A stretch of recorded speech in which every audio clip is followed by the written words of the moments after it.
See, now you let that sink in for a minute. Having a child on a ship headed to a country and you're already in chains, shackles underneath the ship. We came through that, and here we are. So no matter what any of us have ever done or ever been through, we have never seen anything like that ever. So knowing who you are and where you came from is a very powerful thing, because you know you're standing on some strong genes to know where we came from. And here we are, for the first time, all of us back together again. And that's a song. Back together again? Yeah, that's a song. Let me tell you about another quick story, and if I'm bored, you stop. But there's another story that you need to know about. There's Reuben Anderson, descendant, right over here. Just raise your hand, you have to stand up. The Williams brothers, sister, his team. And Reuben, and this story was told by about Jesse, just passed away. Ernest. Johnny Ernest just passed away a few weeks ago. Johnny told this story, and Uncle Cage told this story that verifies it. And we have the beginnings of a book that Maurice Anderson wrote in Washington, D.C. Those are three independent sources that tell this same story. Reuben married an Indian woman who was fair-skinned, so was Reuben. And they had acquired land and were living in Mississippi a few blocks, or I say a few lots away from Joe Anderson. And the story that they told was that the nightcap riders became known as the Ku Klux Klan. The nightcap riders came at night and offered a choice for Reuben and his wife Mariah. Her name was Mariah. They could leave and give up that land, or they would kill them. And they moved to Lincoln County in Brookhaven. They raised, I think it was 7 or 9 children. I think it was 9. And because we found 7 on the census. And one of those children, Maurice, became a major United States Army, and he's buried in Arlington Cemetery. Think about that. His grandfather was ran off his land to start over again after he was a grown man, and he became a major in the United States Army. So when I tell you that we can go through some things and get somewhere, we can do it, right? This thing is something to be very proud of. We knowing who we are makes us very, very strong. And there's more stories like that I can tell you, because I started this with my mother 30-some years ago, and it's just mentally full of it, because I know so much about our family, and we learn things that we never knew. We never knew before. Hey, fellas, you know, I'm gonna speak up. No. Not now. Okay. It's extremely distracting to have to shift gears. Let's see. I'm sorry. Okay. So just kind of bringing it full circle in terms of how we got here today. So, and I also want to give and acknowledge Fred Milton, who is on the Seaborn side. He did an extensive, he was doing family research, and something I got interested in as well. And I think Lisa had used part of that when she was started to research family history. And so, Lisa's doing it on her end and has a Facebook group, and I'm, doing stuff on my end, trying to search and find out information. And so it just so happened that one day I searched on Facebook, and I said, let me search for Squire and Viney Anderson. Let me just see what happens. And so this Facebook page pops up. I'm like, okay, let me go ahead and add myself. So I add myself. I'm sorry, I'm having my I add myself. And Lisa over here, she was like, I don't know who that is. No, this is a real story. Yeah. So I see this guy on the family page. He's trying to get in the group. And I'm like, I don't know who this guy is. But obviously he's searching for something, because nobody just types in Squire and Viney. So the original page, let me give you a little backstory here. The page was simply called The Andersons. Some of these first cousins that's in here, they kind of know about the Andersons. It was just a simple old page. It had about 8 people in there. We didn't really talk much. A couple happy birthdays here and there. Okay, so my brother, Robert Anderson Jr., he was the creator of the group. So, one day I woke up and it said, hey, this page needs an administrator. And I'm like, I called my brother Bobby. Where you at? He's supposed to be on the administrator. Man, forget that group. Nobody says anything. It's boring. So I'm like, I tried to put him back in the group. He blocked me for even putting him in the group. So he's blocked the group for even trying to put him back in there. So I started doing research. I got the idea basically from my mom's side, because they're the branches. The last name, surname is Branch. So they got like 700-800 people in the group and stuff. And so I said, well, you know what? This seems like a good idea. Let me start researching my own, history or what have you. So I looked up and found Frederick Milton. I said, man, I see my grandfather, my great-grandfather. I said, okay. So what I started doing was plagiarizing a little bit. So I started taking that little information and I started putting it in the group, and everybody seemed interested in it, So I went ahead and did that. Now, look, I saw this guy that come up, named Corey J. Anderson. Don't know who this guy is. I started texting my first cousins. You know this guy? They're like, no, we don't know him. I said, well, I'm just leave him out here. I'm not accepting him because our group was, it was need to be cleaned up. So listen,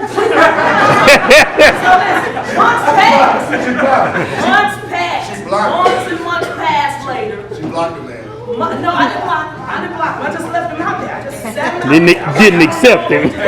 And meanwhile, I'm like, okay, like, what's going on? Like, I'm trying to do some research on who knows she gonna let me. I didn't know who he was, but I left him out there for months, at least 8-9 months. Yeah. Easy. So something said, find out who he is. So I Facebook Messenger, I went in there and I said, hey, I'm the daughter, blah, blah, blah, blah, blah. So he came back and he said who he was, and I'm the Seymour. I'm like, which is the brother of Joe Anderson. So they were both brothers. I said, oh my goodness. Had no idea. I said, well, let me clean this up. Let me clean this Facebook group up some. And so I can bring you in. Because we don't talk much, we don't say much. So next thing you know, I brought him in, I cleaned up a little bit, and then he brought in like the continent of Miltons, surname Miltons, all these Miltons coming in, all these Andersons coming in. I said, I think we got something going, I didn't know. So all in all, that's pretty much how word of mouth, and we just started bringing people in. Never, ever would I have ever imagined that I had this many family members in my family,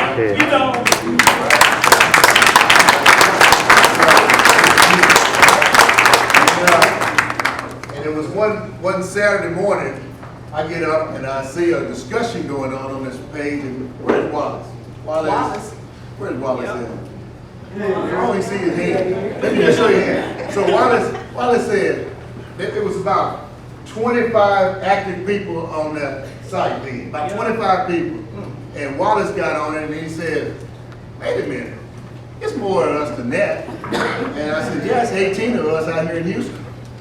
That's almost as many as the whole group. So I said, yeah, Wallace is right.